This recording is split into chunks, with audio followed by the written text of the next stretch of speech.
Hello students, I am your GK teacher Shailendra Vishnoi, and today we will start a new chapter, chapter 14, the United Nations.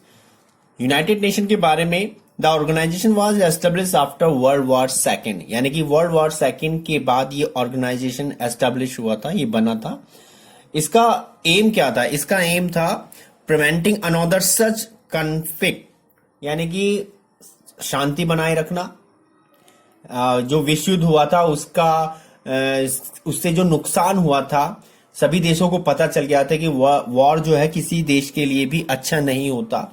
तो सभी देशों का एक organisation बना जिसमें सभी देश सम्मिलित हुए और उन्होंने कहा कि हम वर्ल्ड वॉर या जैसा ये वर्ल्ड वॉर हुआ था 1940 में और 44 के बीच में, तो उसको खत्म करने के लिए इस ऑर्गेनाइजेशन को बनाया गया था. ये एक इंटरनेशनल ऑर्गेनाइजेशन है और ये मेंटेन करता है इंटरनेशनल ऑर्डर. जो ऑर्डर बनाता है यूएन, जो ऑर्डर बनाता है उसको मेंटेन करता है. तो इसका और क्वेश्चन नंबर 1 है, when was the United Nation Organisation founded? ये कब बना था? ये बना था 24 अक्टूबर 1945. 24 अक्टूबर 1945 को UN United Nation Organisation founded बना था. ठीक है. How many official language does the United Nation have? United Nation में कितनी ऑफिशियल, यानी कि वहां पर जो वर्क होता है कितनी लैंग्वेजों में वर्क होता है? तो वो 6 लैंग्वेज में वर्क होता है. और ये 6 लैंग्वेज कौन सी है? अरेबिक है, चाइनीज है, इंग्लिश है, फ्रेंच है, रशियन है और स्पेनिश है. तो यानी कि केवल ये 6 लैंग्वेज हैं जहां पर इस यूएन का वर्क ऑफिशियली होता है. नेक्स्ट है, who was the first secretary general of the United Nation? जो पहले फर्स्ट सेक्रेटरी जनरल थे वो कौन थे? ट्रेगवेली फर्स्ट यूनाइटेड नेशंस के सेक्रेटरी जनरल थे. ओके. क्वेश्चन नंबर 4 है. Question number 4, where is the headquarter of the United Nation situated? यानी कि यूनाइटेड नेशन का हेडक्वार्टर कहां पर? ये न्यूयॉर्क में, अमेरिका में. ठीक है. तो ये इसका हेडक्वार्टर है. क्वेश्चन नंबर 5 है, where is the headquarter of International Court of Justice judicial branch of UN? यानी कि इंटरनेशनल कोर्ट में अलग अलग उसके संस्था होती हैं, ऑर्गेनाइजेशन होते हैं. ऐसे ही वहां पर एक कोर्ट होता है जहां पर इंटरनेशनल मामलों की सुनवाई होती है, उन पर ऑर्डर दिए जाते हैं. जैसे अभी हमारा पीछे हमारे एक बंदी था, पाकिस्तान में बंद थे, तो उसकी जो सुनवाई हो रही थी वो इंटरनेशनल कोर्ट में चल रही थी. तो ऐसे मामलों की जो सुनवाई होती है वो इंटरनेशनल कोर्ट में होती है. और वो कहां पर है? The Hague in Netherland. Netherland एक देश है, वहां पर एक जगह है हेग, वहां पर ये कोर्ट है. Which specialize agency of the UN listed world heritage sites? यानी कि कौन सी एक संस्था है जो वर्ल्ड हेरिटेज साइट्स के एजेंसी है, स्पेशलाइज एजेंसी है यूएन की, वो है UNESCO. Okay. Now question number 7 है, When did UN adopted the Universal Declaration of Human Rights? Human Rights यानी कि मानव अधिकार. मानव अधिकार जैसे कोई भी किसी के इंसान के जो जितने अधिकार होते हैं उसको जीने का अधिकार है, ये सब यूएन देखता है. और अगर कहीं पर ह्यूमन राइट्स के विरुद्ध कोई अत्याचार होता है तो वहां पर यूएन अपना दखल दे सकता है और उसको रोक सकता है. तो ये कब हुआ था? 10 दिसंबर 1948 में. हमारे भारत की जो हुआ the first Indian to the president of UN general assembly, जो कौन थे हमारे फर्स्ट इंडियन जो प्रेसिडेंट थे यूएन जनरल असेंबली के? उनका नाम था विजय लक्ष्मी पंडित. विजय लक्ष्मी पंडित, ये हम first Indian to the president of UN general assembly. Now last question is, Which country bears the maximum expensive of the budget of the UN? यानी कि कौन सा ऐसा देश है जो सबसे ज्यादा बजट खर्चा करता है यूएन का, यूनाइटेड नेशन का? तो वो है यूनाइटेड स्टेट. यानी कि वो यूनाइटेड नेशन के जितने खर्च होता है वो सबसे ज्यादा एक्सपेंस खर्च करता है. वो कौन सा देश है? यूनाइटेड स्टेट, यानी कि अमेरिका देश है. Now we come on the chapter number 15, places and their significance. यानी कि ये प्लेसेस हैं और ये क्यों, उसके बारे में ये डिटेल में है. पहली है बुर्ज खलीफा. बुर्ज खलीफा का मैचिंग करना है इसमें आपको. बुर्ज खलीफा क्या है? देखो इसका एच पॉइंट है. It is the tallest building in the world located in Dubai, UAE. UAE means United Arab अमीरात. ठीक है. ये दुबई में है सबसे बड़ी बुर्ज खलीफा एक बिल्डिंग है, टॉलेस्ट बिल्डिंग, सबसे लंबी ऊंची बिल्डिंग है संसार की. ओके, फिर है कैप कैनावर कैनावेरल, तो ये कहां पर है? ये है an important launch site of US space craft located USA. ये सबसे बड़ा space craft launch space craft है जहां पर स्पेस क्राफ्ट लॉन्च होते हैं। ये कहां पर है? USA, United State of America में है। नाउ चिल्का, चिल्का क्या है? ये Chilka the largest coastal lake, ये झील है जो भारत में है, कोस्टल लेक झील है, famous for a wide range of aquatic bird, और ये एक्यूटिक बर्ड्स के लिए फेमस है। यहाँ पर कई प्रकार की प्रजाति पक्षियों की पाई जाती है। नाउ पोरबंदर, पोरबंदर ये भी गुजरात भारत में है। अ सिटी इन गुजरात, गुजरात का एक शहर है। Birth place of Mahatma Gandhi, यहाँ पर महात्मा गांधी जो हमारे राष्ट्रपिता हैं उनका जन्म हुआ था। नाउ फिर आता है राष्ट्रपति भवन, राष्ट्रपति भवन हमारे भारत में है। राष्ट्रपति भवन ये official residence of president of India, हमारे जो राष्ट्रपति हैं, प्रेसिडेंट है, कहाँ रहते हैं? वो राष्ट्रपति भवन में ही रहते हैं, ऑफिशियल रेजिडेंस है। नाउ लास्ट आता है द पेंटागन, पेंटागन अमेरिका में है। ये पेंटागन जो है officially headquarter of USA ministry of defence, यानी कि रक्षा विभाग, मिनिस्ट्री डिफेंस का एक कार्यालय है पेंटागन, और यूएसए में ऑफिशियली हेडक्वार्टर है यूनाइटेड स्टेट अमेरिका का। ठीक है, यानी कि जैसे हमारा ऑफिशियली हेडक्वार्टर होता है जहां पर सारी आर्मी अपने वर्क करती है, सेम वहां पर अमेरिका में भी ऐसी एक जगह है पेंटागन, वहां पर उनका हेडक्वार्टर है। Now white house, white house जैसे हमारे राष्ट्रपति रहते हैं, राष्ट्रपति भवन है, उसी प्रकार अमेरिका के जो राष्ट्रपति रहते हैं द व्हाइट हाउस में रहते हैं, और ये वाशिंगटन डीसी में है और यूएसए में है, the official residence of the president of USA. इसका मैचिंग हमने यहां करा। एलिसिस पैलेस क्या है? ये है the official residence of French president, जो फ्रेंच पेरिस फ्रांस, अभी आपने देख रहे होंगे न्यूज में फ्रांस के बारे में काफी न्यूज आ रही है। तो ये जो पैलेस है वो फ्रांस का पैलेस है जहां पर फ्रांस के राष्ट्रपति रहते हैं, और ये कहां पर है? पेरिस, फ्रांस में एक पेरिस सिटी है, वहां पर रहते हैं।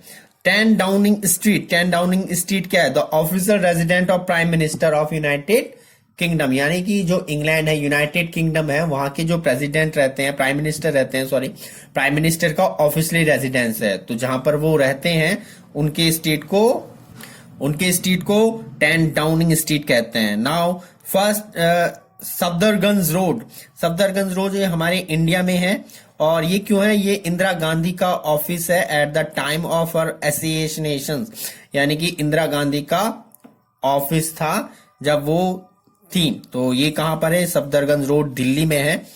ठीक है, तो ये प्लेसेस हैं, कुछ फेमस प्लेसेस हैं, और कुछ फेमस प्लेसेस है राष्ट्रपति जो जहां के देश के प्रेसिडेंट रहते हैं, प्राइम मिनिस्टर रहते हैं, उनके रहने का स्थान जिनको हम कहते हैं, जैसे हमारा कोई राष्ट्रपति होता तो राष्ट्रपति भवन में ही रहेगा, यूएसए का कोई भी प्रेसिडेंट हुआ तो वो व्हाइट हाउस में ही रहेगा, चाहे कोई सा भी प्रेसिडेंट बनता है।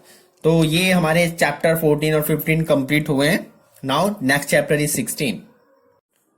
Now in chapter 16, here is the chapter 16 airports of the world, यानी कि संसार के कौन कौन से फेमस एयरपोर्ट हैं उसके बारे में हम इसमें डिस्कस करेंगे। फर्स्ट क्वेश्चन है, this international airport in new Delhi India is named after it's first woman prime minister. हमारी फर्स्ट वुमन प्राइम मिनिस्टर कौन थी? इंदिरा गांधी। तो उन्हीं के नेम पर दिल्ली में एक एयरपोर्ट है, उसका नाम है इंदिरा गांधी इंटरनेशनल एयरपोर्ट। ठीक है, तो ये हमारी first prime minister, woman prime minister के नेम पर है। सेकेंड है, the airport in Rome is named after a famous Italian painter. एक इटालियन पेंटर हुए हैं, उनका नाम था लियोनार्डो दा विंसी। ठीक है, उन्हीं के नाम पर इस एयरपोर्ट का नेम है, और ये कहां पर है? रोम में है। ठीक है, Italy. Now third is the Springfield airport share its name with a former US president. Springfield airport है, उसका नाम यूएस के पहले प्रेसिडेंट थे अब्राहम लिंकन ने, अब्राहम लिंकन के नाम पर उस एयरपोर्ट का नाम लिखा, उसका नाम है Abraham Lincoln capital airport. Now question number 4 है, name after the first president of France, this airport is in Paris. यानी कि फ्रांस के जो पहले राष्ट्रपति थे, फर्स्ट प्रेसिडेंट थे, उन्हीं के नाम पर उन एयरपोर्ट का नाम है, और ये पेरिस में है, और उसका नाम है Charles de Gaulle airport. Okay, Charles de Gaulle airport इसका नाम है। द और क्वेश्चन नंबर 5 है, this airport in Madeira Portugal is named after a Portuguese professional footballer. तो एक पुर्तगाल के प्रोफेशनल फुटबॉलर हैं। अगर आप फुटबॉल के शौक हैं तो आपको जरूर ये नाम पता होगा। उनका नाम था क्रिस्टियानो रोनाल्डो। ठीक है, उनकी के नाम पर इस एयरपोर्ट का नाम रखा गया है, पोर्तुगाल में है ये। Now question number 6, this airport in Rawalpindi is named after the former prime minister of Pakistan. Pakistan की भूतपूर्व प्रधानमंत्री के नाम पर रावलपिंडी में इस एयरपोर्ट का नाम रखा गया, और वो वुमेन थी बेनजीर भुट्टो, प्राइम मिनिस्टर थे Benazir Bhutto international airport. Now ये कुछ शहर दे रखे हैं, name of the city is question number B में। The names of the city that these airports codes represent are jumble ये आगे पीछे दे रखे हैं, और यहाँ पर कुछ शॉर्टकट में आपको एयरपोर्ट के नाम है, और यहाँ पर इनके सिटी के नाम है। तो ये पता न करना है आपको कि ये कौन सी सिटी है। जैसे ये HND है, एक जगह है हैनेडा, ये टोक्यो में है, ये टोक्यो की जगह है, वहां पर उस एयरपोर्ट का नाम है, तो ये है टोक्यो। ऐसी सेम इसमें एडिलेड में है, एडिलेड उसका हवाई जहाज जहां पर आते हैं एयरपोर्ट्स है, उसी का नाम एडिलेड एयरपोर्ट्स है। सेम हेयर इस कैप टाउन है, देखिए इसमें जंबल वर्ल्ड कैप टाउन छिपा हुआ है। और ये बैंकॉक है, ठीक है, BKK। और GOI ये तो आप फाइंड आउट कर लेंगे, गोवा है हमारे देश में, ठीक है। ये है ढाका, ये बांग्लादेश का जो एयरपोर्ट है फेमस है, DAC ढाका एयरलाइंस ढाका। और LHR ये लंदन का है, ठीक है। और ये श्रीनगर हमारे देश में ये उसका है।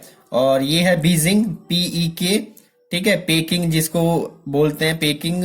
तो उस एयरपोर्ट कहां पर है, बीजिंग कंट्री का है, जंबल वर्ल्ड। और this last one is the Dubai DXB, ठीक है। अब हम इसके सी पार्ट पर आते हैं। इस सी पार्ट में कुछ एयरलाइंस के नाम हैं, ठीक है। जैसे हमारे एयरलाइंस का नाम है इंडियन एयरलाइंस, ठीक है। तो सेम ऐसी है, ये है अल इटालिया जो है इटली की एयरलाइंस का नाम है। दूसरा है लुफ्थांसा जो है जर्मनी की एयरलाइंस का नाम है। और डेल्टा जो है USA की, यूनाइटेड स्टेट ऑफ अमेरिका की एयरलाइंस का नाम है। और एयर एशिया जो है मलेशिया तो कंट्री है, उसकी एयरलाइंस का नाम है। चलिए, ये question number chapter is 16 is complete. Now chapter is 17। Here is the desert, रेगिस्तान है ऑफ द वर्ल्ड, संसार के फेमस डेजर्ट हैं, उनके बारे में हम डिस्कस करेंगे। डेजर्ट क्या होते हैं, और रीजन होते हैं generally receiving less than 10 inches of rainfall. वहां पर 10 इंच से कम बारिश होती है, वो जगह रेगिस्तान में बदल जाते हैं। वहां पर रेत ही रेत होता है, पेड़ पौधे बहुत ही कम मात्रा में होते हैं या नाम मात्र को होते हैं। The world desert are divide to 4 category, 4 category में इसको डिवाइड कर सकते हैं। Sub tropical, cool desert, coastal, cool winter and polar desert, ये 4 तरीके के डेजर्ट हैं। ये कुछ नेम दे रखे हैं, अब हम इसके फाइंड आउट करेंगे। सबसे पहले आता है सहारा डेजर्ट जो है अफ्रीका का डेजर्ट है, सबसे बड़ा डेजर्ट कहलाता है सहारा। ये यहाँ पर इन डेजर्ट के नाम है, और ये किस कॉन्टिनेंट में है, किस महाद्वीप में है, वहां पर है। गिब्सन डेजर्ट जो है ऑस्ट्रेलिया में है, देखिए ये इस टाइप की पिक्चर भी दे रखी है आपको सामने।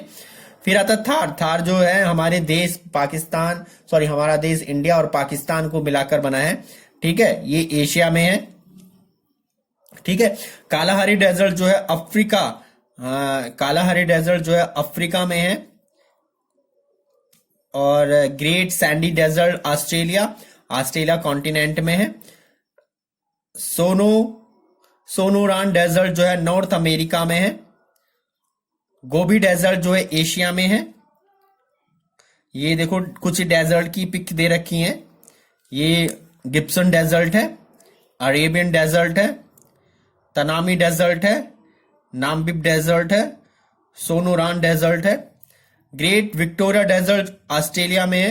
काफी सारे जो डेजर्ट हैं वो ऑस्ट्रेलिया और या अफ्रीका में हैं, एशिया में भी हैं, और लेकिन जो मेन है वो ज्यादातर अफ्रीका कॉन्टिनेंट में ज्यादा और ऑस्ट्रेलिया कॉन्टिनेंट में ज्यादा पाए जाते हैं। और नाम्बिक डेजर्ट जो अफ्रीका में है, अंटार्कटिक डेजर्ट अंटार्कटिका में है। ये इसको बोलते हैं cool winter, cool desert, polar desert बोल सकते हैं इसको हम। मोजेविक डेजर्ट, यहाँ पर बर्फ रहती है, रेगिस्तान तो है लेकिन बर्फ का रेगिस्तान है। और मोजाविक डेजर्ट है नॉर्थ अमेरिका में। तनामी डेजर्ट ऑस्ट्रेलिया में है और कराकुम डेजर्ट एशिया में है।